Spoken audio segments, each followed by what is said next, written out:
Welcome back to another episode of NFT Catcher Podcast. We'd like to remind everybody that nothing on the show is meant as financial advice, and to please do your own research. Thank you, and enjoy the show.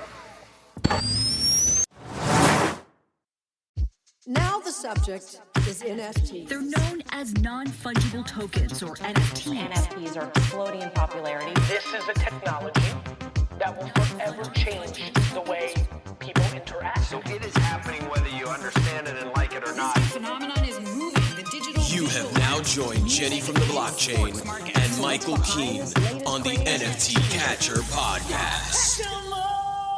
What's up, everyone, and welcome back to another episode of the NFT Catcher Podcast with me, Jenny from the blockchain, and my co-host, Michael Keene. Today is a very special recap episode, which, by the way, you may have noticed is posted a whole day later than usual. We are doing a collaborative episode with the Lux Rare podcast crew, or at least a couple of the guys from that. ScalyNelson, Xinc, and Debussy, who Debussy is going to show up a little bit later in the show. But Scaly and Xinc, welcome to the show. So excited to collab with you guys. Thanks for having us. Yeah, I'm excited about it. Yeah, same here. Yes. Yeah.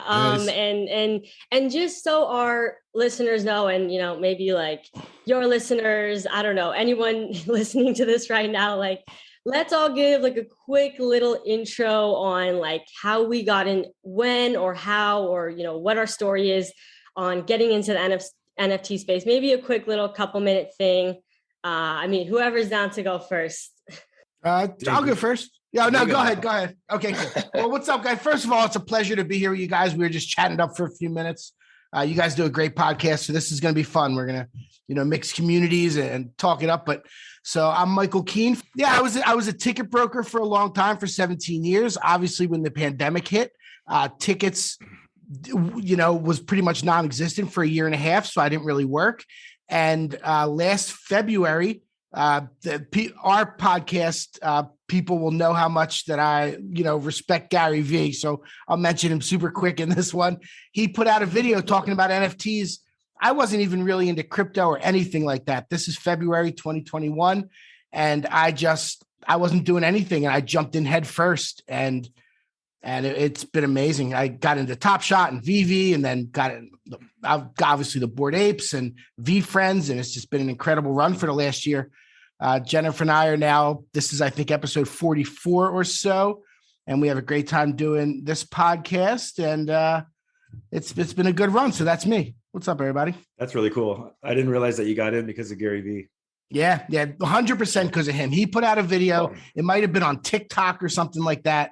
And he was just like, this NFT thing, like supply and demand. And he's like, this is what I'm going to be doing the rest of my life. So these bells started going off. I already knew how smart he was. I'd kind of been following him for a couple of years. And just that moment, that video changed my life. It really did. Like, I went right to Google and I started Googling NFTs, and Top Shot was the first thing I found.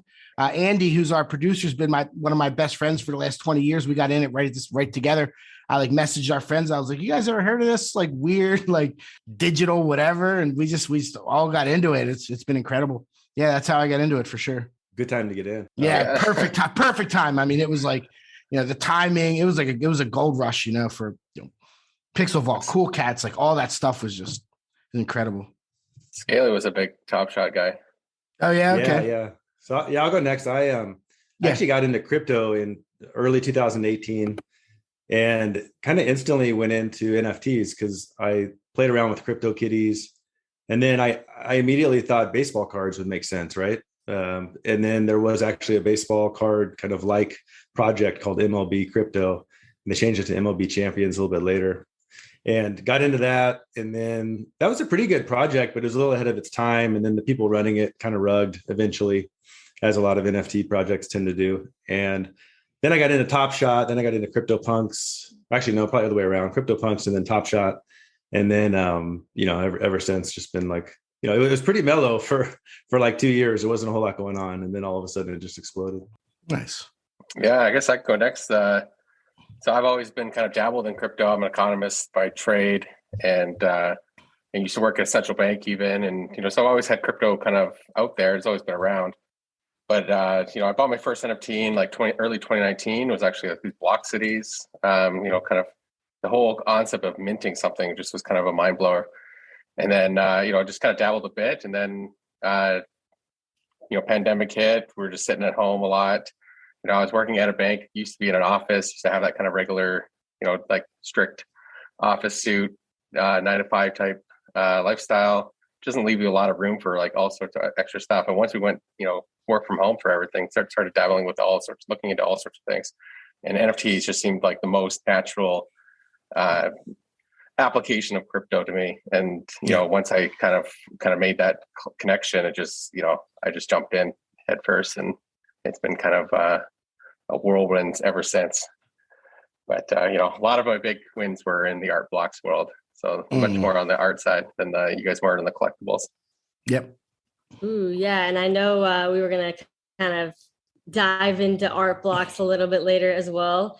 I'll quickly say my story. I kind of bought the top of crypto in like 2017. Hey, Debussy's connecting. And then I kind of forgot about like, crypto and all that until like 2020. And then my sister kind of like forced me to buy some crypto kitties. And then I just got into Top Shot, like probably not as early as Scaly. I forget. I don't know if you said how early you were, but I joined like October 2020, still relatively early. And that was like super exciting for me. I was really into Top Shot especially for not being a basketball fan. I was like so freaking passionate, like making YouTube videos and everything. And then I got scooped up by Evaluate Markets, started working in the Web3 space, working for a NFT analyzer site. And then I just started this podcast, started, I don't know, always like doing things. And like, especially if I'm passionate about stuff, constantly doing stuff. So, and of course, building up my NFT collection along the way. So, and Debussy, welcome in. I don't know if I'm even saying your name right, but that's how I imagined it in my head for the past like year. I've been following you. And by the way, Scaly, I've been following you for like a year too. It's just kind of crazy, like, nice. To be like doing a podcast with you guys. Cause it's like, I kind of looked up to you on Twitter, as being like OGs in the space and all that. And oh shoot, they have cool crypto punks. Like, hey, thanks for having us on, Jen. Yeah, of course. Welcome in. We were just saying bios about ourselves. If you wanted to jump in and say a little something about how you got started in the space. So I got started in 2017. I think it was in March. I started, I started reading. Well, like obviously I got into the space to make some money, right? So I started Googling, Ethereum, Bitcoin and whatnot. And I ended up buying some BTC and ETH after doing some research in August of 2017. Then I ended up degenning in some altcoins in December 2017. I ended up making a lot of money, ended up getting wrecked in 2018 really badly. Then I was on Instagram in November. I kept DCAing into ETH and other altcoins during the whole 3 years until 2020. And I was on Instagram and I was following Beeple. And I saw that he was releasing an NFT on Nifty Gateway. And I was like, holy moly, this is fantastic, right? Because I always, I've always liked Beeple. So I ended up getting 3 of his pieces, Enter the Ether, The Bull Run, and Politics is Bullshit. And that started my NFT journey. I started degenning on Nifty Gateway, made a couple of good flips. And then I got a CryptoPunk in January of 2021. And I met some cool people. That's when I started meeting Scaly, Van, and a couple of other close for Xinc, Fonro, a couple of guys, that were, it's like we're really close friends now, and building up some connections, man. And it's, it's been an awesome space to be a part of. Nice, great story. You probably saw that Beeple this week announced that people that own Politics is Bullshit are getting a physical. I saw that, and I regret selling mine, but it happens. It happens.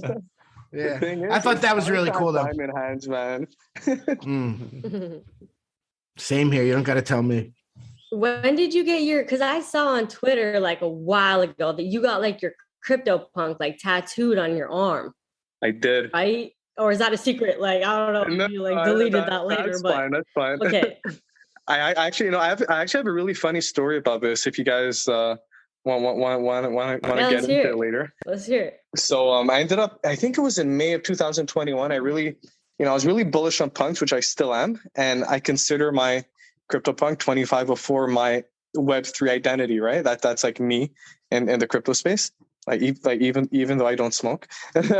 But yeah, so I was really, so it was like such a part of me that I'm like, you know what, let me just get a tattoo of it and get a tattoo of Ethereum as well, since, I made most of my wealth from ETH and, NFTs. So I ended up getting a tattoo of it.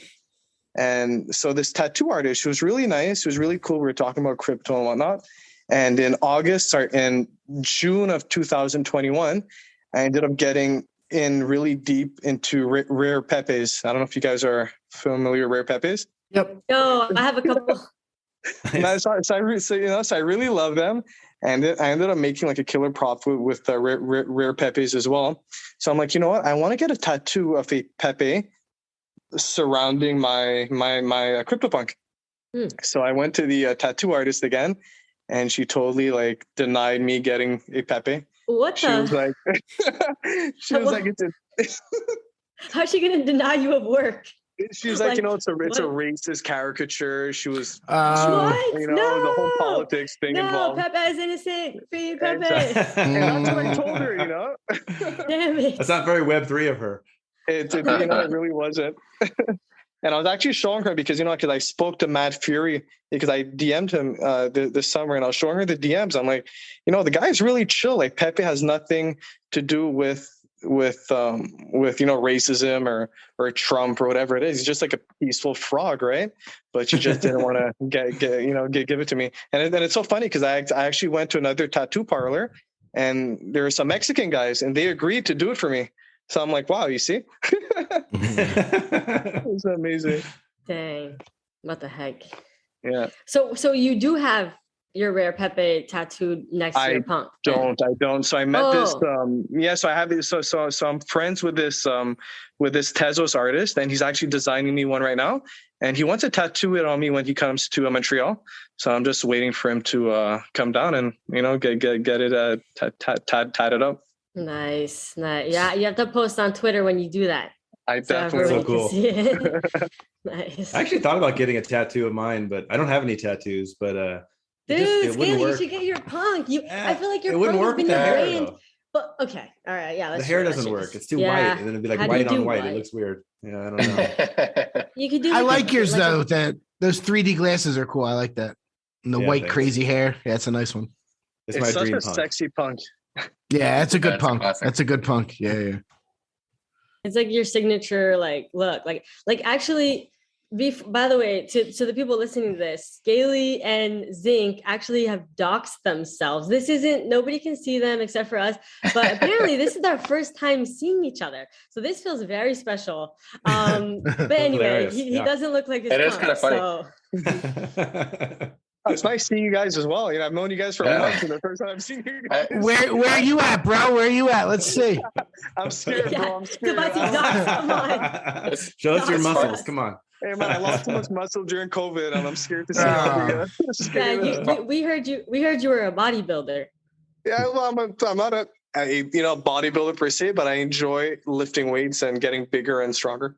That doesn't go with the Web3 stereotype. It definitely doesn't. No. Honestly, when I talk to people at work about Web3, they're like, "Oh my god, I can't believe you're involved with this." And I'm like, I love it, man. It's such a cool community. It is funny though. Tattoos of your NFTs or anything? Nope, I actually don't have any tattoos personally. If I got one, it very well could be my ape. If I got one, but I don't have any. Yeah. Right on my forehead. Yeah. Michael, you couldn't get one because you'd sell it a week later, and then you'd have. I know, probably would. Yeah, exactly. Scaly, when we all get together, that's what we should do. When we finally get the full crew together. I think so. Hey. Yeah. Everyone should get their. Obviously, everybody has his. Yeah, when we get. Yeah, that's the thing. We've been talking about meeting each other for a long time. It's funny how on Web3, like on Twitter, like we say, like didn't even see Scaly before. How like you can become like really good friends with people without really any kind of physical interaction. Really, that's the truth. Funny. Like it's weird because COVID kind of shut everything down. Like I live only 2 hours drive from Deb, right? And so like we're not even that far. Oh, we're gonna do it this summer, man. Well, yeah, in the summer we will. But like it's just funny, like you can build these kind of friendships in this kind of world without like having any sort of physical, proximity. So they're very interesting to me. Do you guys do a lot of spaces? You get on spaces a lot? Things like that, meet people that way? We kind of started that way. And then that's why we transitioned to do the pod more. After doing a bunch of spaces together. And it's just like the same vibe though, right? Where we just kind of talk about what we're thinking about during the week kind of thing. Yeah, I was on Clubhouse for a long, long time, and I met so many amazing people, like tons of great connections and people I've worked with and all kinds of stuff. Yeah, you're right about that. Like, you don't need to ever meet anybody. You become good friends. And like, I have more friends now than I ever had. With all this. I really do. I mean, like, I have a nice group of friends, but like, I feel like I have so many friends in the space. It's crazy. Yeah, it's pretty awesome. I saw a quote yesterday that I don't even remember where I read it, but that life's all about the connections you make with other people. That's really what it comes down to. Yeah. And then today I was looking through my DMs on Twitter trying to find probably the one with you guys, and I couldn't believe like how many different people I've met. It's awesome. Like, I really love it. It's like I feel like it's like I have a better connection with my crypto friends than my friends in real life. It's like I go in the chat with the guys and I tell them my personal problems and we talk about it. And, it's awesome, man. So tell me this hasn't happened to you. You like go to a dinner party or something and you don't have your phone out. And then the second you get home, you go in the bathroom and take out your phone and like binge on all your tweets and stuff. It's like, I've got 3 hours off Twitter. I can't handle it. Right. Do you guys ever see yourself disconnecting totally from Web3? Oh my God, I think about that all the time. Like, I'm like, one day I'm just going to be like, fuck it, I'm out. And I'm just going to like delete everything. And I'm just, but what happened to Jenny from the blockchain? Oh, I don't know, man. She just disappeared one day. Like, she ghosted us. Yeah. She got hacked. She got hacked. Yeah. I think about that. I wanted to get your guys' opinion on something that happened the other day. I'm really curious. Can we talk about the World of Women Galaxy drop? Were you guys? Of course, let's do it. Yeah. I don't know much about it, but educate us. Yeah. Well, I don't actually know that much about it either. So it's pretty funny. Like, World of Women, obviously we all know about it. It's, kind of borderline, if not a true blue chip. It's definitely close to blue chip. And I've definitely noticed like how much kind of momentum it's gotten. And multiple times I've gone through at the floor and tried to buy one, but I don't love the ones on the floor. They're expensive. They're like 10 ETH now. And so I kind of wanted to get one, but never actually did. And then they're basically doing a mutant. Like it doesn't transform your World of Women, but it's a 20,000 drop or like a Meebits kind of thing. 20,000 drop, 10,000 to the holders, 10,000 to new people. It's a way to expand, the ecosystem. And it kind of seemed like a no-brainer that's a good entry point, right? Like you got to get in on that. And so that's all I really knew. And then the day came when it was dropping, and then I kind of did a little more research and I realized it was a Dutch auction going from 2.5, I think it was. And then it was going to go down, I believe, 0.15 every 30 minutes until people started buying it, right? And then what was weird is that some of the ones they had already given out were on the marketplace. They're on OpenSea. So like there was already an established floor of like, I don't know, 2.3 with a fair amount of volume. And so it was kind of like, well, if that's trading at 2.3, I imagine when it hits 2.3, it'll start selling, right? Well, it didn't. It hit 2.3, nobody bought any. And then it goes to 2.15. Then you go over to OpenSea, and that floor just instantly went to 2.15. And that kept happening. It kept going down and down and down, and it was perfectly fluid. And it was so weird. And then like halfway into the 30-minute period, if it was at like 1.7, halfway into the 30-minute period, when it became obvious no one was going to buy it at that price, the OpenSea floor started creeping lower. And then it's like the second that happens, well, then you're definitely not going to buy one, right? And so there was this weird psychology going on. It went all the way down to 1. Oh, and then the other weird thing was there were some selling for way more than floor, which gave the appearance of leaked metadata, right? Like that's what you would think. Like, why would people buy an unrevealed NFT for way more than another one? Well, then it turns out, no, that wasn't it. It was, you could link it to the original World of Woman one because some of those traits were carried over. So like that made it even more confusing, right? So then that was going on. And then anyway, it hits 1 ETH. And that's when I was like, okay, I was going to buy one for like 2 ETH. Well, now I'm going to buy 2. And I thought I was all smart. And I'm like, okay, I'm going to buy now. And the second I hit buy now for 2, like I guess everyone else in the world did. And gas went from like whatever it was to over 1,000. Yeah. And so my transaction failed within like 3 seconds. They all sold out. And then I tried to go on OpenSea and buy some on the floor. And then the gas just to buy one was 0.75. Plus the floor went up to like 1, so it's crazy. So then it was this total like cluster F basically. That's a weird thing when you do the like the public mint after the kind of holder mint. Yeah, really like weird.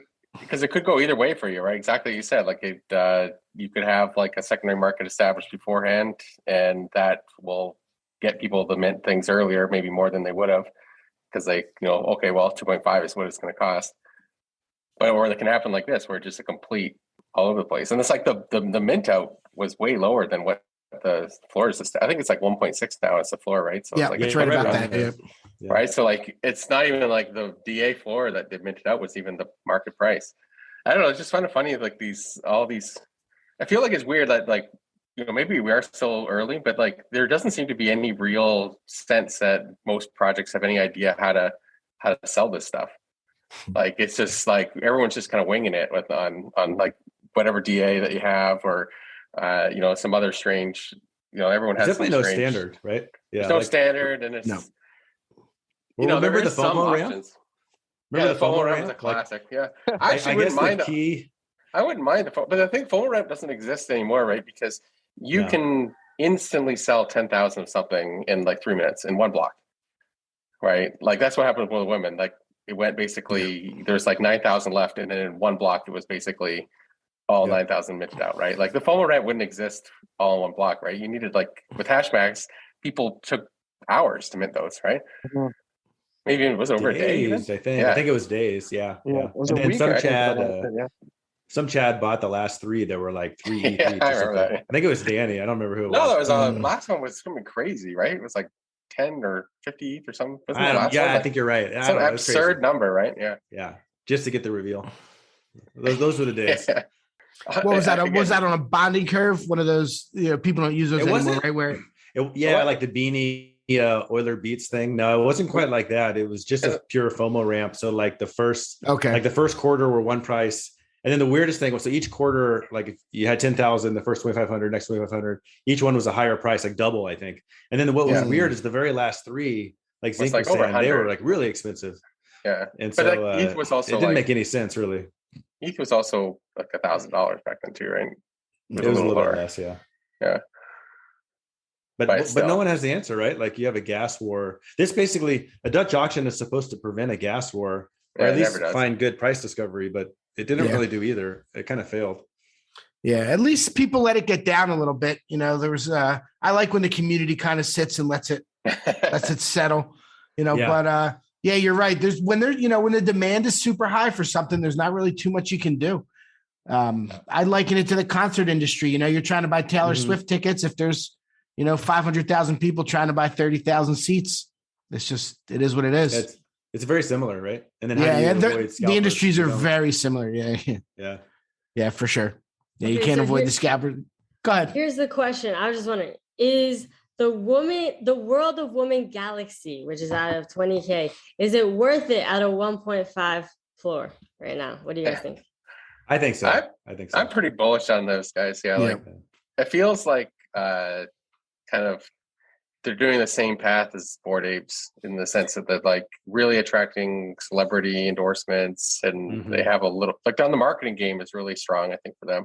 And I think like we were talking about this before, but I think like a lot of the other kind of blue chips that people talk about, like Azuki or Clones or Cool Cats or these other ones, I think they compete too directly with Bored Apes, right? And so maybe they'll succeed too, and they're all strong projects, but I feel like they're always kind of in the same group of people they're targeting. Whereas it's a very different group that World of Women's targeting, right? But do you think that group is actually buying?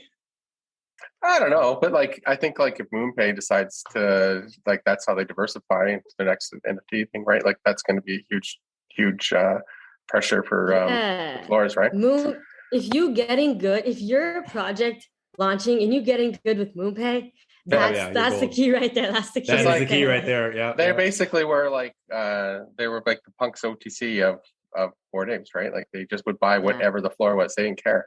Yeah. Because they were just giving it to celebrities for a bit, and then they just just resell them later. I don't know the whole deal, but they didn't really. That was such a marketing expense for them, right? They did a couple $100,000 for whatever they're doing. They don't care. So yeah, I bought one for 1.6 after all that was all was said and done. Like an hour later, when I was pissed off, and then an hour went by, and I said, "You know what? I can't not buy one because then they're going to go to like 10 ETH, and I'm going to be pissed." Yeah. And I went and bought it's like one. it feels so much like mutants at the beginning, right? Very much. When Yeah. everyone had a lot of things to say about mutants during that Dutch auction too, right? And I think everyone would want to rather bought than not.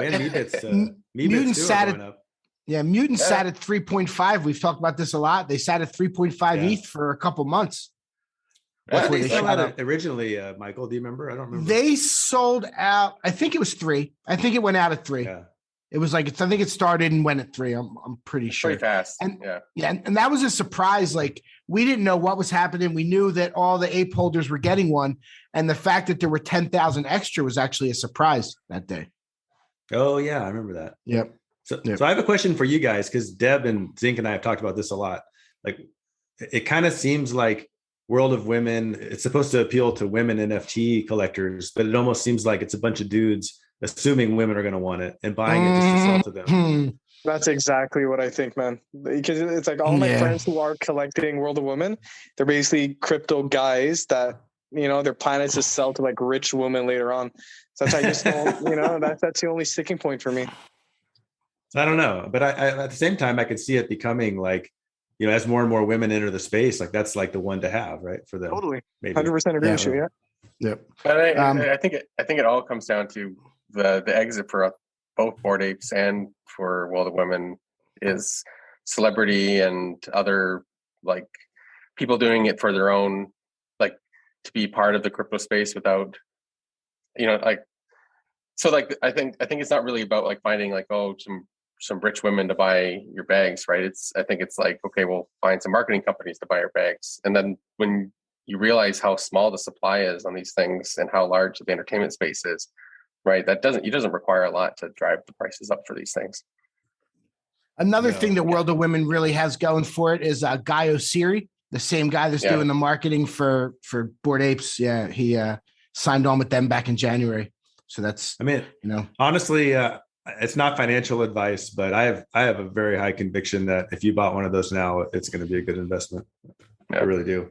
Totally agree with you. The Galaxy. Yeah, you're talking about the Galaxy. Yeah, for sure. Well, either one, but the Galaxy, right? Well, the other one's like $100,000 or something. Right? Like a little bit more, 40,000. Okay, maybe 40 grand. Okay, just like 40,000. Oh, just 40,000. That'll be good. Casual. So, Jen, what do you think about it? Like as a female, how do you feel about World of Women? You know what? I actually, man, this is so like sad, but so tragic. But like I minted one, like it was like 0.07 or something, or maybe like 0.05. And I immediately sold it for 0.1. Like, why did I do that? Anyway. You pulled a Michael. I know. He influenced me. Now, this was before I think we met, but the art doesn't really matter much, like as much as people think the art does. So at first I was kind of like, the art's okay. And I kind of let the art like determine whether I wanted it or not, which was like, well, why did I let the art determine that? The art's only, barely part of it. But yeah, I think that, they have a lot of like female celebrities. Like, I don't know, maybe we're following different people, but I do see a lot of like females like rocking their World of Women and like talking about it and stuff. So I don't know, maybe our timelines are different, but I don't know. I don't see like a ton of guys like being like, yeah, I got my World of Women. Like, I'm sure there are though, for sure. But yeah, like they've really blown it out of the park and like have blown me away. Like, I didn't think that they were going to like really, you never kind of expect a project to really explode a lot. So yeah, I was pleasantly surprised by them. I am thinking now that now that you guys are talking about the Galaxy ones, I'm like, ooh, like maybe I'll think I gotta be watching these. You're gonna sweep the floor. Sweep the. I have 0.9 each right now. Okay. Oh, come on! You gotta sell. No, I need. Did you ever sell your hate? Did you ever sell your hate piece? No, I didn't. Okay. I was screaming at the radio. I was screaming at my car when I listened to you guys, and you're like, "Nah, I'm not going to sell it. I'm going to hang on to it." I'm like, "No, don't do it." That's so funny. 7 ETH is a lot of money. I know that was one of my biggest like mistakes where it was like I could have sold. It was like one of those like, oh, I could have sold, but then I didn't because I was all stubborn. And now I'm still stubborn, and I'm like, hell no, I'm not selling this thing for 1.5. Like, hell no, I'm gonna keep this thing till 0 if I have to. Like, I chose to keep this. Like, there's no way, because I minted it for like 0.2, so I'm still technically up, right? But it's like, Yeah, the Yeah, House of Kiba. Yeah. Which is great. I love House of Kiba so much, and they've done a lot of really cool stuff. And that was a really cool like collab thing, like whitelist opportunity. But yeah, like obviously hindsight's 2020. Scaly pitched House of Kiba to us in the really early. $500. $500 with a credit card. I know. Yeah, credit card. Yeah, it's pretty funny. None of us did it except for you. He gave me a hate beast. That right there was 7.5 ETH. Yeah. I still have it. Did you sell it? Oh yeah, I sold it at the top, baby. Damn. No. Why didn't you tell me? Why didn't you tell me? I tried to.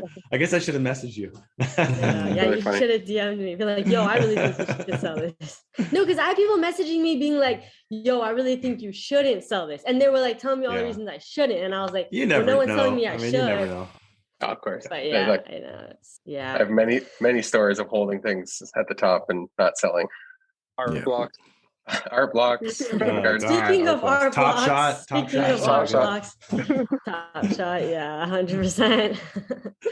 Well, okay. So, but Xinc, you said you made a lot of your money in ArtBlocks, and I don't really know that many people. And I would be curious to hear like kind of your story on how like you. Well, like, what's your story with ArtBlocks? Let us know. I got into it really not like as early as some of the other guys. There's these guys that like went and minted squiggles and ringers and the stuff early. I think I got in kind of very early February. So I had like a minted like archetype and a few factor playground pieces, and before there was even really a thing. So but then I bought a squiggle really early, like early February. And just kind of got hooked on it, right? But it was all really cheap back then. And nothing really happened with it. Like you could get curated pieces for like 0.05 for a long time. Curated mints wouldn't mint out. Especially into like May and June, things slowed down a lot. And then like Fidenza came. That was like the biggest one, I think. It's like Fidenza came, and you had about 30 minutes to mint a Fidenza for like it's like 0.17, I think. And, even the floor on mint, you could buy, like people were buying stuff for like 0.2, 0.25 right on mint day on the secondary. And for good ones, like spirals and stuff like that for like 0.3, right? And then it just like caught on. Like there was just that wave in July, everything started heating up. And then August was just like this insane blow off top where everything was priced like crazy, right? And of course, like Fidenzas. And I have like one story where I was like looking to sell my Fidenza, right? Because it's like, it's getting to like 100 ETH floor, and that's a lot of money. Jeez. I don't know, like, for something you paid, like $500 for. And I was at like the in-laws house, and someone like DM'd me like saying like, oh, there's like this extra. These people are getting these. I think it was like some rumors about like 3AC or some funds, whatever, wanted to buy more Fidenzas. So I ended up like leaving and racing home to unlist my Fidenza that week, and then 5 days later, I sold it for like 180. So it was like double the price. What the heck? Way over top on that one. Yeah. And then that was it. Like it was like one. I paid for all your tubby cats and your Eden hordes. All my other wins. So that was like my big win. But then I had a few other nice sales. Like there's like a lot of stuff at the time. Like phases were like 25 ETH floor, and singularities got up to like 25 ETH. It was nuts. I remember everything. Geo runners. Oh, Geo runners, man. Do you know the Salo bots? Do you remember the Salo bots? Yeah. The hams. I missed one, but I sold it early. I sold it too early. I sold it probably for pretty much what you paid for it. It was cost for a long time. I remember because I actually minted like 4 or 5 of them. And I sold. Well, it sucks, right? Because I sold that, and I had what's the Begans? Those Began punks. Yeah, those little glitch punks, whatever. So I sold that had one for a while. Yeah, I sold that and a Began punk for 0.85 ETH total. And I used that to buy a Hearst, and which I thought was a great deal at first. But then, the Hearst went to 20, didn't sell because I'm an idiot, obviously. And then, did it go all the way up to 20? I sold mine at 11.5. I thought, 20, I remember. There was 20. Yeah. Now it's down to like 3 or 4. Yeah, hopefully it comes back, but I doubt it. But then, like, of course, the sale bots and the vegans pumped too, right? So there was a point where like those were like 2 times worth what my hearse is worth. I don't know, these markets are so insane, right? And like, it's of course, crazy.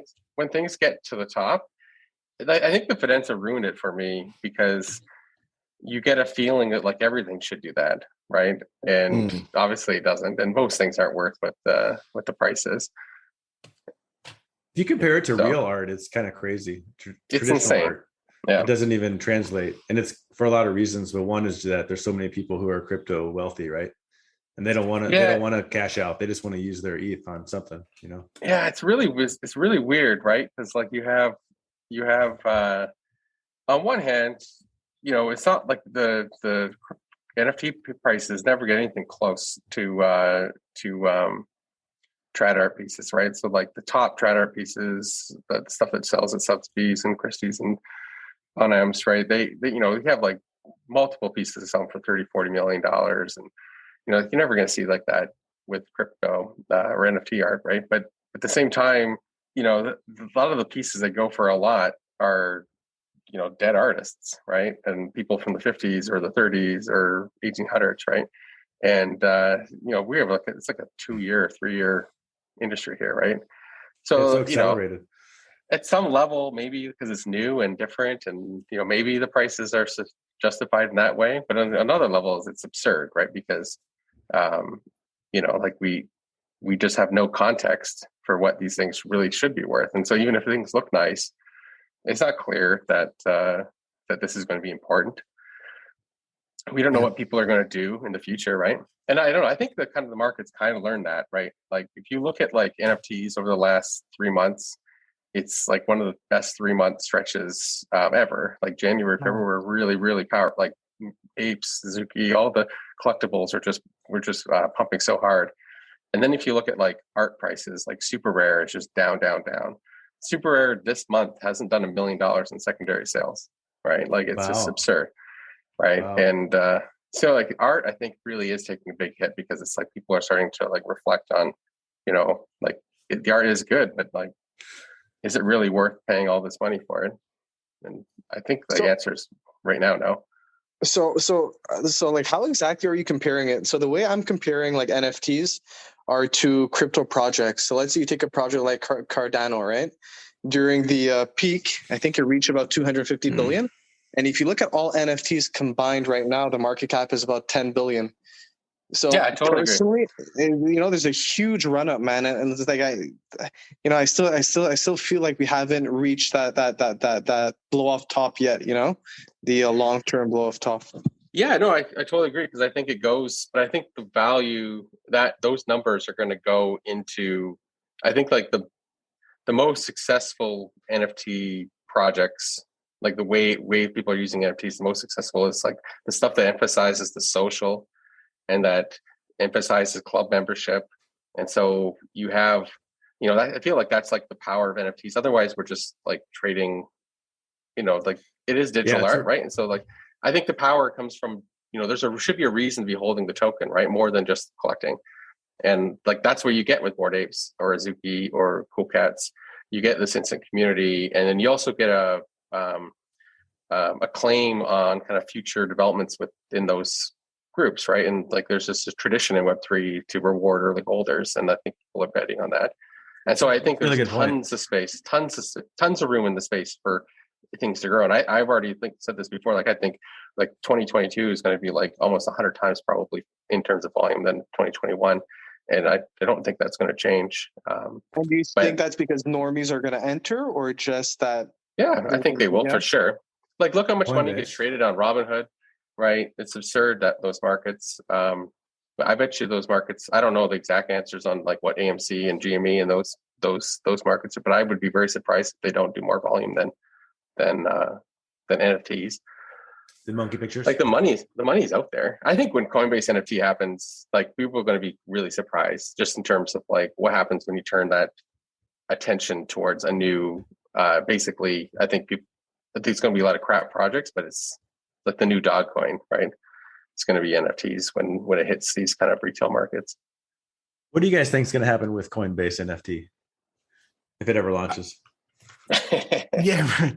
I mean, is Coinbase going to be just certain projects, or is it going to be all projects? Is it like an aggregate? Do we know yet? I think it's certain projects. They're doing the launch, 100 project launch. Yeah. Okay, yeah, that's what I thought they're doing. So, okay. Yeah. So, I mean, obviously those projects will be great for them. It's probably good to look into what they are. I don't know if they're priced in already, but like, no, I mean, that's, we know Coinbase's user base, how many people they have, and the word of mouth is spreading about NFTs. Like everybody that's making money in NFTs is telling their friends, so people are the word, when there's money being made, the word spreads for sure.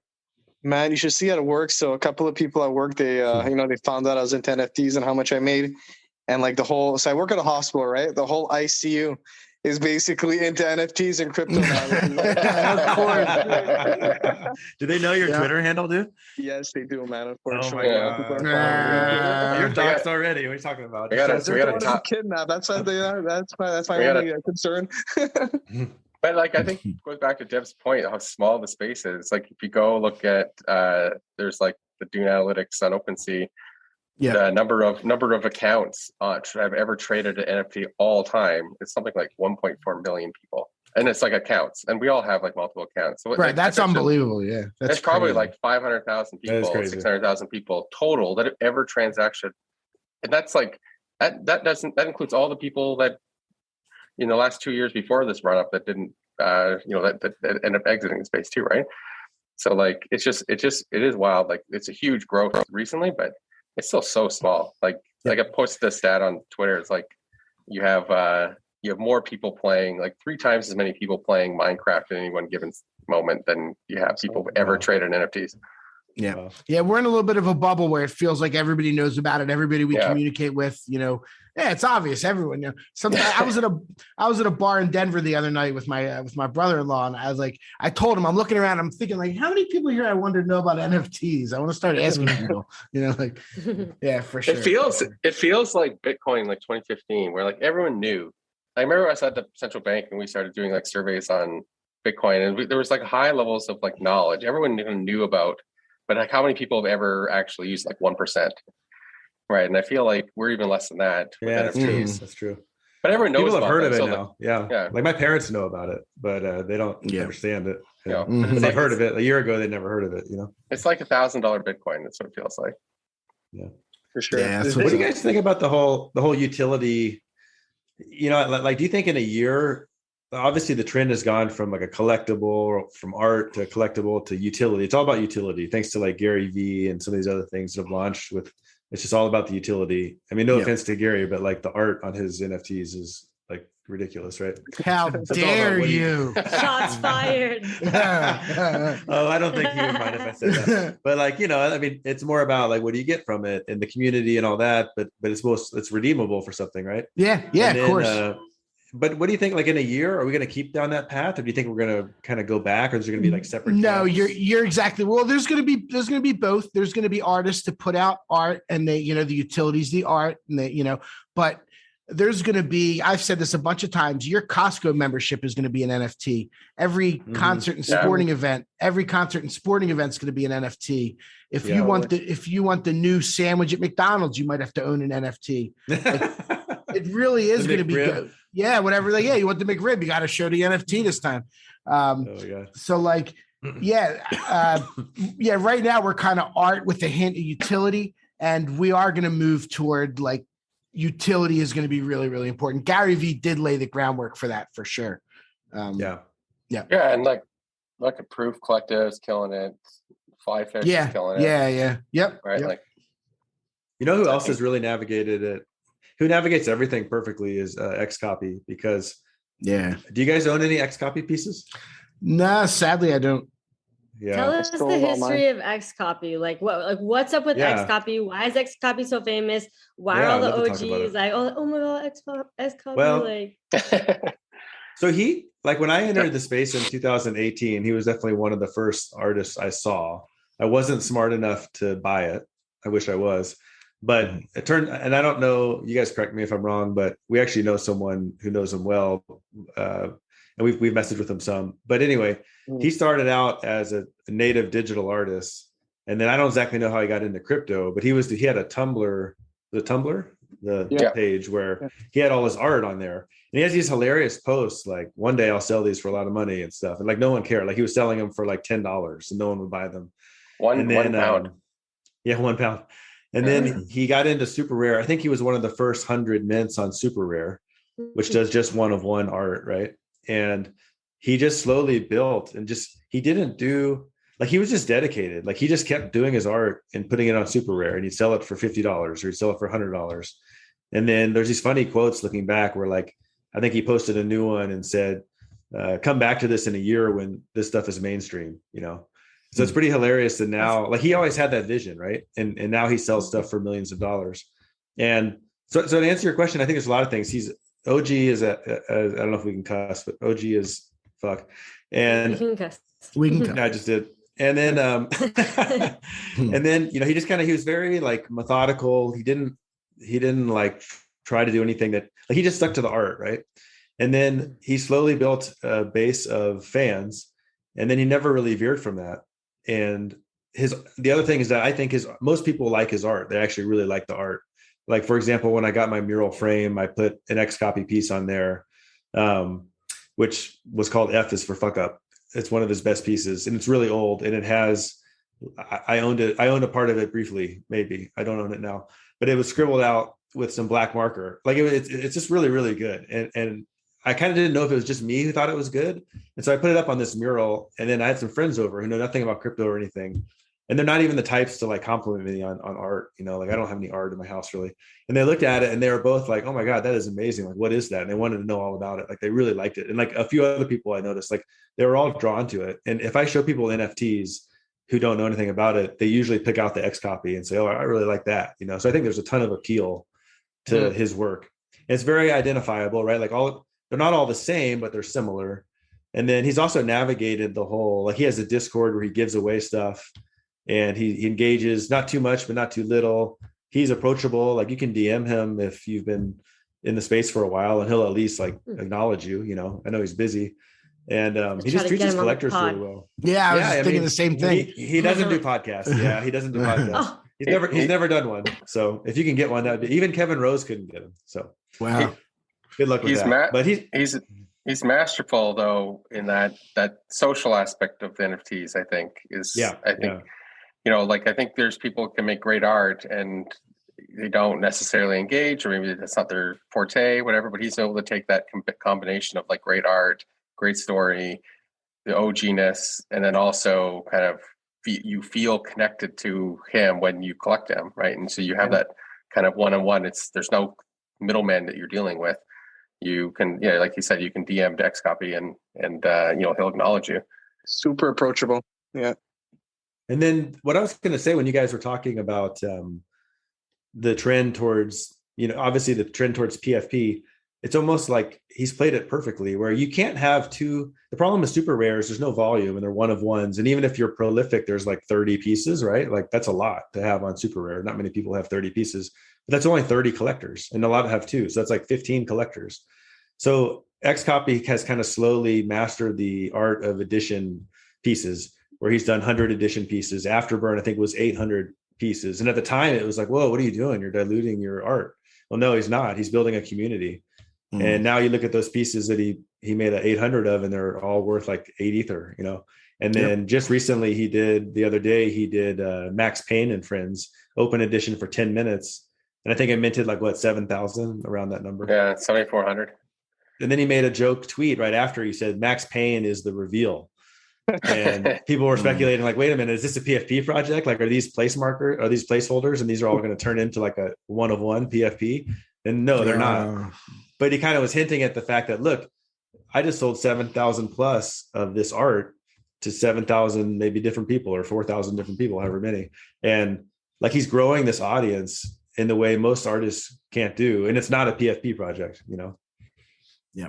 I saw that was happening. Oh, I'm sorry. Go ahead. Go ahead, Deb. Yes, I have a quick question. So his latest PFP project, it's like a supply of over 7,000, right? And the price right now is about 7 to 8 ETH. And then we have like his lower supply. Oh, you mean the grifters? You mean? Yeah, exactly. Not grifters. Max Payne. I think it's like yeah. It's like it's like 8,000, right, or whatever it is, or 7,000. It's like 1.5 ether. Yeah. 1.5. Oh, sorry, it's a little bit lower. My bad. It's like, do you feel his like lower editions are undervalued right now? So the ones that are 20, 30 supply. Yes. Yeah, I do, and I do for sure. Because if you do the math, like, how do you do the math on that? So let's say you have a 20 edition piece. Let's say you have a 1 of 1 that's worth $1 million, and then you have 30 edition that's the market cap is 4 million, and then you have a 7,000 piece where the market cap is 30 million. You know, like how do you compare those? It's kind of weird. That's a great question, man. Yeah, and I don't know the answer. No, I mean, it'll end up coming down to what people like and what he does with them. Like, you know, there'll be times in the future where if you own this, you'll get this, possibly, you know, things like that. That might determine, but yeah, it's hard to know. He's the guy though. He's one of the top few crypto artists for sure. Getting more and more popular all the time. He just has all the pieces together. Yeah. Like, I'm actually surprised only 7,500 or so minted. I actually missed that last week. I saw it going down, but I was out in Colorado with my family. I would have done a bunch of. What did they mint for? 1 ETH. 1 ETH. Okay. So it's pretty lotish. I didn't get one just because I didn't want to deal with Nifty Gateway. And it's kind of a pain. Yeah, for sure. That's a pain. You know what I mean? Yep. So I kind of figured I'd buy on secondary, and it'd be a little more expensive probably, but yeah, we'll see. So do the people have to? Did they have to bridge it from Nifty Gateway over to OpenSea still, or is that seamless now? They had to bridge it. Yeah. Okay. It's, I think, a little more seamless, but yeah, I think like still the best is just if you have a credit card with the right limit, then much better than dealing with the ETH thing. Amex Platinum. Yeah. I think it's like 3,000, right? So should be right.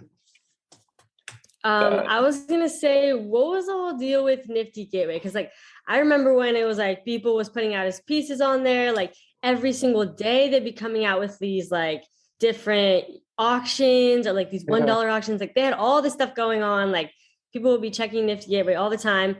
I mean, you did just say XCOPY like launched his last thing on there, but like I feel like they kind of fell off. Like I don't know, like what was the situation with them? Like how come they didn't like really blow up a ton? I think they released so many pieces, like as you were saying, Jen, during the whole Beeple era, we had so many projects launching every day, right? And people just weren't able to flip the projects for profit anymore. So I think until December-ish, from October 2021 to December 2020, you were able to flip projects for like 2 to like 10x easily, right, back then. But then there was such like an influx of supply that it was just like people were underselling, undercutting themselves, and it just led to like the death of Nifty Gateway. But apparently they haven't kept track of Nifty Gateway. But I think they accept ETH now, and you could seamlessly transfer your NFTs, but I'm not too sure. Yeah, that's part of the problem is it's custodial. So for you to bid, like on Super Rare, you can just connect your wallet and then you can bid from your wallet. But for Nifty Gateway, you have to send ETH to the wallet on Nifty Gateway. And then that's stupid, right? Because I guess they don't usually have auctions. You kind of know the price up front. So I guess that's sort of why they do it that way. So they do sometimes. They have. Do they? Go ahead. Yeah, sometimes. I was just gonna say it's annoying because, let's say you wanted to buy one, but then you change your mind at the last second. I'll buy that one, but then you don't have enough ETH in your wallet. By the time you send it, you can't buy it. Yeah. So and then the other thing that happened is like if you don't pay attention, sometimes stuff gets stuck there. Like you'll try to transfer it off and then it doesn't go, and you have to do it later. And like for me, like I had the Aku Dreams one, and I didn't have it transferred over, and then my phone, I reset my phone. Anyway, I couldn't get it transferred over in time to qualify for an airdrop. So like half my stuff was on my wallet, half was on their wallet. Like the whole custodial thing for me is super annoying. Yep. Agreed. I think still they're probably the best primed marketplace for kind of expansion to outside crypto.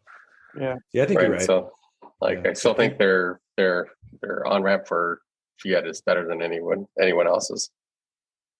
I do like how it connects to Gemini. Like I have a Gemini account, and you can actually use your balance on there. So that actually is pretty nice. Yeah. I'm like trying to take advantage of the fact that you guys are here. Also, Rarible used to be super popular too, right? Like Rarible's trash. I was never on Rarible, but I heard like in the beginning, like years ago, it was like Rarible was like the marketplace, but then it's like then OpenSea came and like killed it. No, you have it all wrong. See, I need the facts. Okay, here's the facts. OpenSea was there, right at the beginning of, I guess, the first NFT boom. It was I want to say it was when I bought my Punk, my 3D glasses Punk. It was like September 2000. Was it 20? Yeah, 2020. Rarible launched, and they had the token, right? And you could it was called volume farming or something. So for all the volume, buy and sell volume you created on the site, you got the Rarible token, and the Rarible token was worth a fair amount. So like what I did with my Punk is I DM'd a guy and I said, I want to buy that Punk. And he's like, all right, I'll sell it to you for this. And I'm like, okay, well, how about a trade? So anyway, I sold mine for like a super inflated price, and he sold that one for a super inflated price that we agreed on. And then we sold it to each other. And then we got enough Rarible token that it almost paid for like half of it. And we kept doing that. Like people kept doing that. Like Pranksy was doing it like crazy. Carlini, who you guys had on, was doing it. And people were going crazy. And then they finally said, okay, no more. And they stopped doing the token for wash trading. And then it's funny, when LooksRare came out, the exact same thing happened. It's like, then you guys learned. Like, I was like, that sounds like LooksRare. Yeah. Rarible was always trash. It was never good. It's weird because their front ends are terrible, but like I feel like their technology seems like they keep on working on the back end stuff. So like something that feels like someone just needs to buy and then like actually make a nice app for it. Because like there's some potential, but the other thing is that the scam, like they don't even try to get rid of scams. I mean, I know OpenSea is pretty bad too, but like for example, I was looking at Keyboard Monkey's wallet yesterday for some reason, and I was like, oh, he's got some nice apes, and he had like this golden ape. I'm like, when did he get that? And I clicked on it, and it was on sale for 1 ETH. And I'm like, what? And then it said Rarible, but it looked exactly like a Bored Ape. And then it just at the very top it says Rarible. I'm like, that is ridiculous. And that's just like my impression of Rarible in general. It's like it's just a bunch of crap. Yep. Yeah, I've seen those too. I've seen looks like a collection, but it just says Rarible. Yeah, I've definitely seen that. Yeah. So I don't know. I don't ever go on there anymore. The only thing I think I ever did on there, it was MetaKey 4 dropped on there. I think a bunch of the MetaKeys dropped on there, but that's the only thing I ever did on there. Yeah. I think there was a time when people forgot their listings on Rarible, and so you could always go hunting. Mm-hmm. And find junk, but it's so hard to find stuff. Well, yeah, I know. You can't find anything. That's why it worked, right? Because like it would just be their hidden listings. So you had to just like scroll through a million different things, and you're like, oh, that's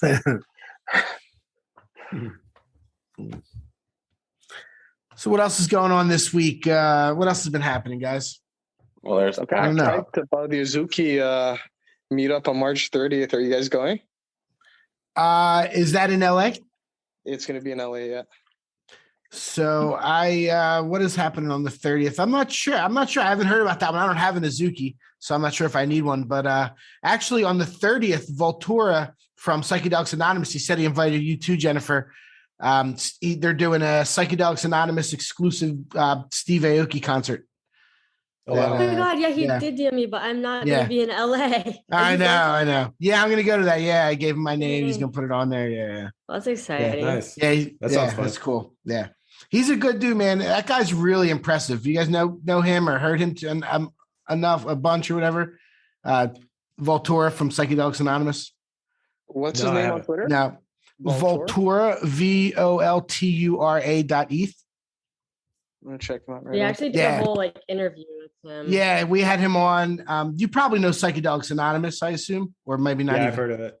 Okay. Yeah. No, there's so much going on. I mean, it's done really well. There's like the floor on it's like 4 ETH, and there's also a bunch of other components that they've airdropped that are worth a lot. But he's really impressive. Like the way he marketed that project. If anybody ever wants to go back and listen to the episode that Jennifer and I did with him from minute 25 on, he gives like a master class of how to market a project. He's really impressive. And they're doing really well. Like they're doing lots of stuff. Yeah, he's a good talker. He does Twitter Spaces all by himself, and there'll be like 1,500 people in there. It's like I'm not going to call it a cult, but it's like people people that like Psychedelics Anonymous like really like Psychedelics Anonymous. No, he's really good at it. Yeah. He was really impressive. Looks like he follows me. That's pretty cool. Nice. There you go. I'll follow him back. Yeah. And the fact that he like reached out to me today, or yesterday, whatever it was, and was like, and I was just like, that's awesome. That shows a lot. That's cool. He's fantastic. Yeah. That's a really good project, long-term project for sure. So it's funny. That's why I like your guys' podcast, because it's impossible to keep up with everything now. Like I feel like a year ago, you could a year ago pretty much keep up with all the important stuff. You're right. There's just no way now. No. But that's why podcasts are good for that. And I'm sure you guys are in a lot of groups, like our group with Deb and Xinc and about 6 or 7 other guys. We kind of keep everyone informed on different stuff, because without that, there's just no way. Like a Twitter group or whatever. Yeah, it's a Twitter group. Yeah. Yeah. It's for sure. Yeah. I'm in a bunch of those. Discord as well, but we don't really use the Discord as much. Yeah. Nice. Yeah. No, those groups are really great. We have a Discord for NFT Catcher, and there's like 10,000 people up in there. If you guys ever want to come in, say what's up. Yeah. It's good. Yeah. It's a cool. I mean, we built it up there. We have 50,000 or almost 60,000 subscribers on our website, but we kind of we opened in May and really built up the Discord, and then kind of fell off a little bit. And then kind of to the end of January, been back in there and really building that community again. It's really good people. There's a podcast channel, and but I'm in a bunch of those groups too on Twitter, the Magic City Apes, a bunch of apes in Miami. Like there's like 75 people. When NFT Catcher PFP. I don't know about a PFP, but we're gonna do something at some point. We're taking our time, like everyone keeps saying, but I want the time to be right. I want there to be real value to it, and want it to make sense. I want to do something like even with the podcast and with the website, like do something really cool. But it doesn't feel right at the moment. We need to really have some good value. Honestly, sometimes I feel like in this space, everyone's in a rush. Yeah. And there's a sense that it's all going to end next, 6 months from now. Or if you don't get it done now, then it's so true. It's so true. I don't think that's the right way to think about any of this stuff, right? Like if you're doing quality things, it's going to be valuable whether you do it now or a year from now or 5 years from now. Yeah. You also have to remember, you drop a project, that's a project, you're starting a business that's going to be around forever now. If you sell it to 3 or 4 or 5,000 people, those people are looking to you to see what you're going to do. You better be ready. It's fun to drop a project and make $3 million in a day, but now the hard work starts, and you have to, build, and you're going to have people I see lots of influencers that I like and that I'm friends with in the space that put out a project, and a few months later it's kind of fledgling and they're getting a lot of shit for it. These just forever. It's a lot of stress. Yeah, it is for sure. There's a lot on your shoulders. You have a lot of investors now. It's not even like stocks. Like you have a stock opens up a startup business. People aren't up your ass like that, like they are now. There's in your Discord, when floor, when moon. Scam. Scam, rug pull. Yeah, exactly. People's timelines are 2 weeks. Two weeks is an eternity. 2 weeks is an eternity. If a project sells out, people want 2 hours later, they're wondering why the floor isn't skyrocketing. I know. And also speaking of which, you guys are coming out with your own project, right? Or you're working on something. Deb and I are working on something with Punk Vandalay. It's we don't need to talk about it really, but it's called Aliens. 8, the number 8, LIENS NFT. That's our Twitter handle. No, I think I've seen that. Yeah, but it's a free mint, so we're kind of taking the pressure off. Free mint, let's go. Yeah. Wait, when free mint. Love that. When mint? Well, that's the question. It's whenever we want to do it. Okay. No, it's going to be pretty soon, but we're kind of taking it slow. We actually kind of had a new idea to add to it that we're working on. So it's kind of nice, like you said. Honestly, once it mints, I think people will like it. So who really cares when it's going to be? But it'll be pretty soon. But we don't have an exact date. Okay, so y'all are always on the pod, oh, how come you guys never talk about things before they mint? Well, here you go, and it's free. Aliens NFT. We'll have Andy link it in the show notes if you guys want to check it out. At least follow the Twitter or something, follow along. Nice. But Yeah, free mint. yeah, So that's no exciting. risk. That's exciting. I love a free mint. That takes a lot of guts, but it could really pay off really well if you do No, it but that's the correctly. thing. Like we're making, because like everything now seems like a money grab, right? So we're building like a native marketplace for the aliens, and there's going to be like 0% royalty. So basically, it's like we're not making anything from this, right? So we're bringing back the fun in NFTs, like collecting it for the sake of collecting NFTs, and that was our whole idea, right? Because like beautiful. It's like the one thing we've noticed now is that there's this whole like DeFi, like the DeFi guys are coming to the NFT space, and it's just like rugs after rugs, and it's not fun anymore, man. So that was the whole concept of our project. Yeah, kind of like how CryptoPunks was back in the day. It was they had their own marketplace, free mint, no royalties, and then the team kept 10%, to kind of align incentives. And we're doing the exact same thing. Oh, I like that. Very cool. Yeah. So yeah, because CryptoPunks, they didn't do any royalties, but then they kept some so that they can like sell them. Like exactly. And it was like that was smart. Are one of you guys a dev that's able to do it without paying a developer? Yep. So that's a great thing. So we ended up teaming up with some devs that are actually because like we want to be in the NFT space for a long time, right? We actually want to build a name for ourselves. And the devs as well, they actually want to contribute to like building a solid NFT project, which we found like fantastic. It fits with our vision and goals. Amazing. I love that. What's great is whenever we find people that work like that, we need like a web developer or the code developer. We'll give them a choice. Like we can pay you some ETH, but we can also pay you in aliens, and they always want to take the aliens. So like they're all, like I think they want to do it for fun, and like it's a bit of a risky thing, right? Like it may not turn into money, but they kind of want to just do it for fun, which is great. Guys, I have a random question right now because I've been seeing a lot of Chromie squiggle hype on Twitter recently. I have to ask Xinc a question since you guys are all on this. Xinc, do you think it's worth getting a day one Chromie squiggle right now? Do you think it's going to age well? Well, there was some day ones on the floor, so I think those would be worth. But I don't know if the premium's going to be.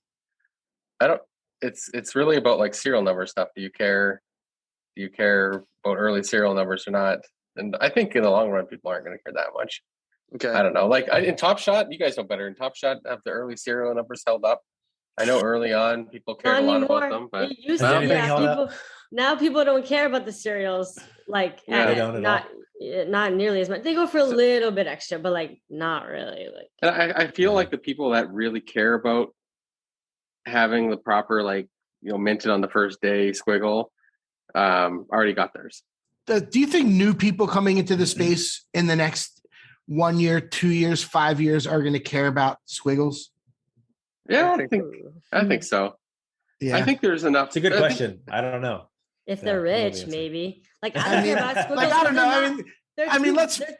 Let's be honest. Let's be honest. Like, I mean, I get the whole it was built on the chain and the computer did it, but like they're really just little. With the squiggles, yeah, but Michael, a hyper rainbow. Come on. Yeah, no, exactly. Right. A hyper rainbow. I feel like there's always going to be like a tiny amount of collectors that are going to gravitate towards early collections. For example, because when I got into the whole CryptoPunk scene, I ended up talking with some OG punks, and they kept talking about the whole Nakamoto card in the Rare Pepe series, right?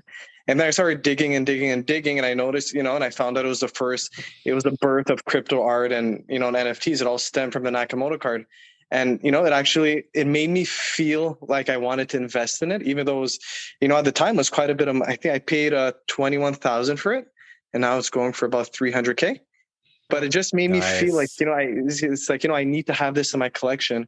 And I think later on, as more and more people get into the space and, these investment funds or whatever starts jumping in, they might want to allocate a small proportion of their portfolio into important historic pieces that contributed to the space. Chromie squiggles included.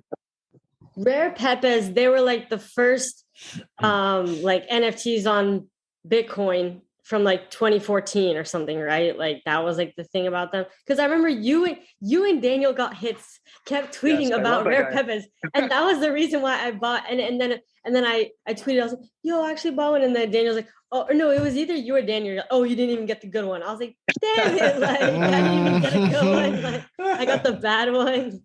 So it's actually really cool. The story about like rare pepes. So there were previous. So it's not really an NFT. It's a fungible token. So we have non-fungible tokens, which is on ETH. It's on BTC, which Counterparty is built on. So they're basically fungible tokens.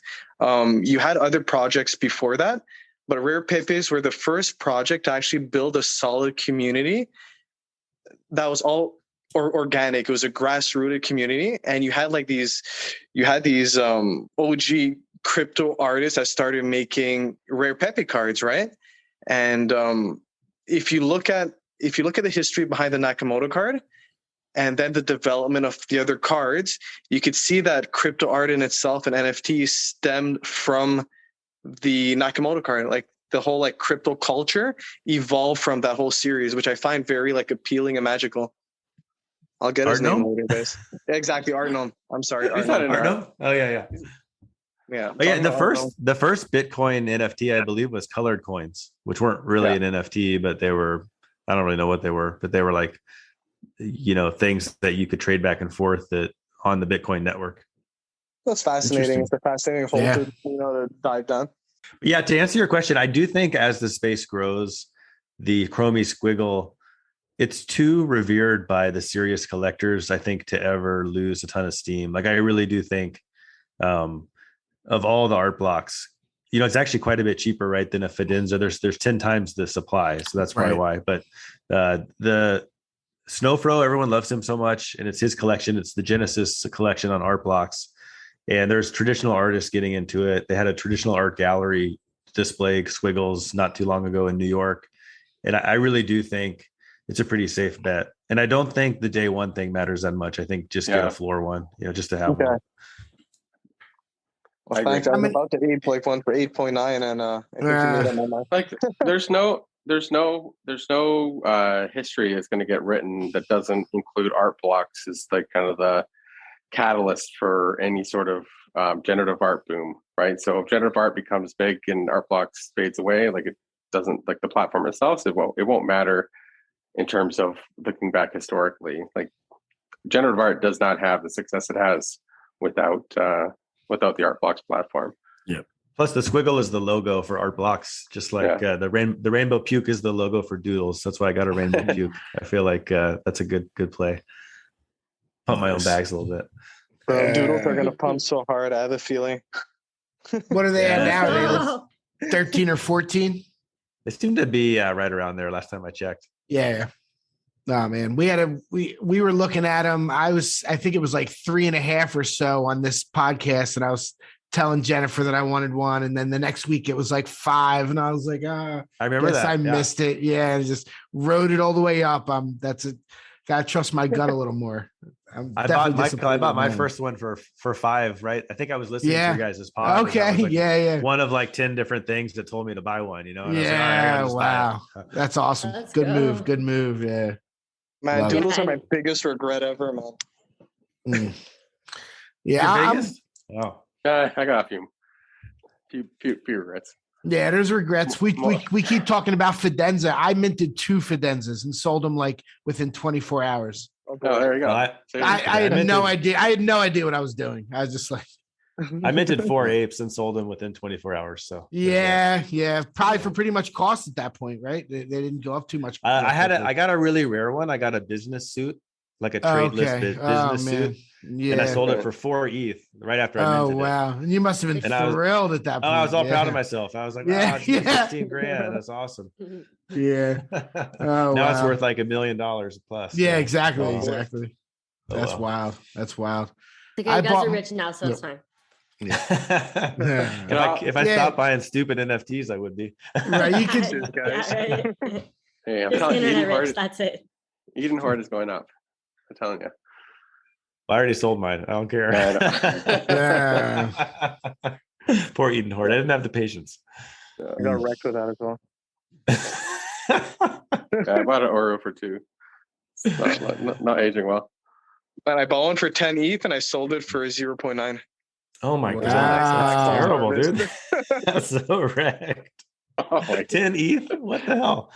Wait, was that for tax loss harvesting purposes? I know you're always into like taxes and everything. Don't get him started on taxes, Jenny, please. I know. Okay, no tax talk because the bus will start going off. No. Okay, no tax loss talk. No, I was honestly gonna try to flip it for like 20, 25 ETH. And then I just noticed like the project kept like dipping and I just didn't see, I don't know, I might be wrong, but I just didn't see it going up again. So I sold it. I'm like, I'll just declare it at the end of the year for tax loss harvest and I'll be fine. Yeah. Nothing wrong with that. You crack me up with your tax loss tweets all the time. You're always It's tweeting about depressing, taxes. man. If you guys want some depressing tweets about taxes, follow Debussy. No. What's your Debussy? What is your tweet? Debussy 100 on Twitter. He's on point with the tax talk. All about the ETH and the ETH rolling average, which I still don't understand, and I don't want to talk about. For real, like if you guys are into NFTs, like really try to like figure out your tax situation because you could get wrecked. Like I made a ton of profit last year, and the government's taking half of it, which is like really freaking depressing. And I actually would advise this. This is what I'm going to do. I think CoinTracker is actually pretty good, and I would go ahead and buy it for 2022, and then it'll just update all your stuff, and then you can get a feeling in March. You don't want to wait till December because it'll sneak up on you. And so I think it's really important, even though you don't want to look at it. It's not very fun. You kind of have to. Yeah, and remember, the government one day, if they want to ever look back, everything's on the blockchain. They're going to be able to look back 5-6 years, whatever they want to do. And it's not going to be hard for them to use CoinTracker either, right? Like, no, it's not. Yeah, exactly. Yeah, they can do it in 2 seconds. Yeah. So yeah. And like just like a heads up, if you guys really want it accurate, just I think because I'm using Token Tax right now, and I'm using the VIP service, and the guy did a great job. He went through every single transaction I ever did.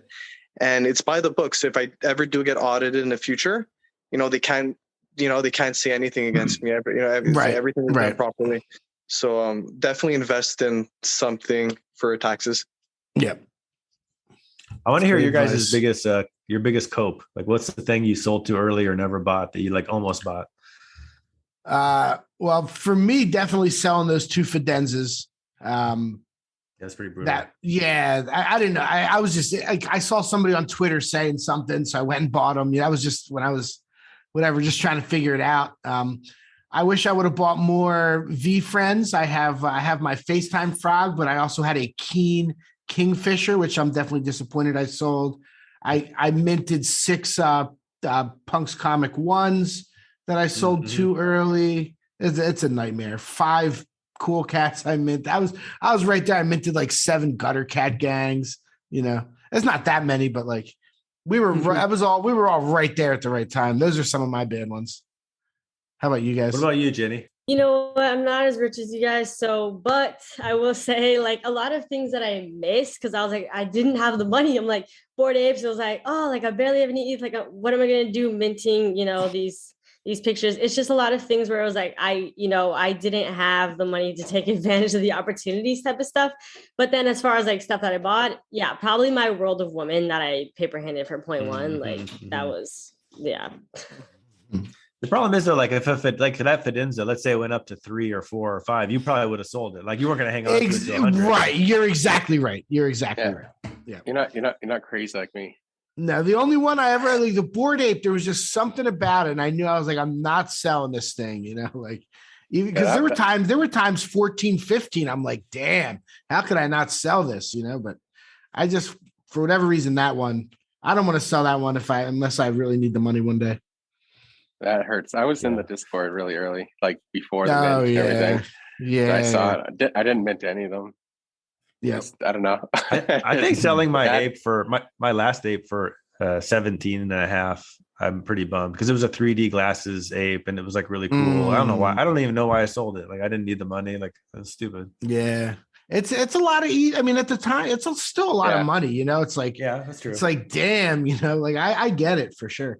That took a week to sell out themselves. They took a week to mint out. Yeah, for sure. Yeah. I think my biggest cope is I think somebody messaged me last May, and he told me to mint some apes, and I had I think it was 0.08 ETH per ape. Yeah, that's what it was. And I think there was a special deal if you got 10 apes.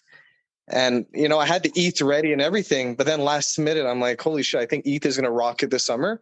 And, I'm basically going to lose all my ETH. And that was, that was a big cope. The other one was Even Keist, it's like one of the founders of Doodles. So he DM'd me. He's like, Deb, I'm starting this project, Doodles, whatever. Do you want to mint some? And I kind of ignored his messages, man. Oh man, that's brutal. Wow. Oh man. So I didn't ignore it. I just said yes. I'll look into it, but I unfortunately never did. No, that happens a lot with DMs. You get so many, and you don't want to poo-poo anybody, but I know most of them are not great. But there's always going to be some in there that are totally that are diamonds in the rough. Yeah. But you know what? As long as we made profit, that's all that matters. For sure, when you look at it. Yeah. Hindsight's 2020. You could always make different moves. Yeah, for sure. It really is. I mean, there's times where I look at these NFTs and I go, really? Like someone's going to pay this much money for a little cartoon because it might someday be in a movie or something? Like what? It doesn't even make sense. Crazy to think about. Yeah. There's way worse. You guys find that scary, man? Because I talk to people at work and they start talking about overtime and taking extra shifts here and there to make money. And I'm like, holy shit, I made like a 20-year salary in like a month. And it's like, it's fucking crazy, man. Yeah. It's like mind numbing. It's like, what the fuck am I doing? That is crazy. It's hard to keep that in perspective. I always try to we talked about the hate piece. We got it for free, not for free. You got to mint it because we had the House of Kiba, sell it for, $25,000, $30,000. And that's like, if you work at McDonald's, you're like taking the bus for a year to go to work and working 40 hours a week to make that much money. So it's an amazing thing. Which one? The hate beast? Sorry, I was just like, now that I think about it, that was kind of bad, Jenny. Sorry. Holding on to that. Yeah. Like imagine you could have sold it for 10 ETH and then it's starts just going down. Now it's 1.5. Down horrendous. Man. We should probably wrap this up just because I want to be respectful of everyone's time. We've been going for a solid hour and a half now. This has been really fun. This has been fun. Yeah. This has been really great time. Thanks for having us. That's awesome. Yeah. Thank you so much, guys. Looks Rare times NFT Catcher Pod collab episode. Thank you all so much for listening. Anyone want to say any last minute, words? Anything, any last minute things that anyone wants to say before we close this out? Yeah, get your taxes figured out, guys, for next year. Oh my God. That's perfect. Of course. I can't beat that. Yeah, you got to end on that. Okay, we'll end on that then. All right. Peace. Ciao, guys. Later.